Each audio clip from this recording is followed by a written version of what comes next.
buhay at gabay ng magulang ang kailangan. Maaaring may masiselang tema, lengguwahe, karahasan, sexual, horror o droga na hindi angkop sa mga bata.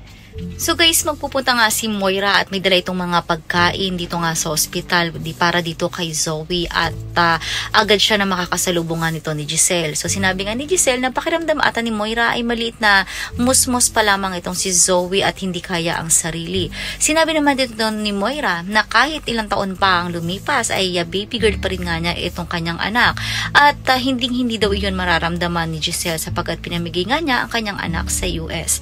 Samantala ito namang si Justin ay may kausap dito nga sa telepono at ikinukwento niya na kung gaano niya kagusto na sana ay ito na lamang si Giselle ang nakikita nga niya na naroon at nakahiga sa may ospital at nag-aagaw buhay at hindi ang kanyang lolo Pepe. So napakalaki talaga ng galit nga niya para sa kanyang ina.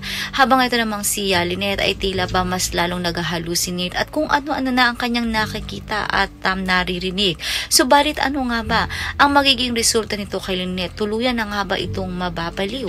Yan ang mga dapat nating abangan sa mas matinding mga kaganapan dito nga lang sa Abot Kamay na Pangarap.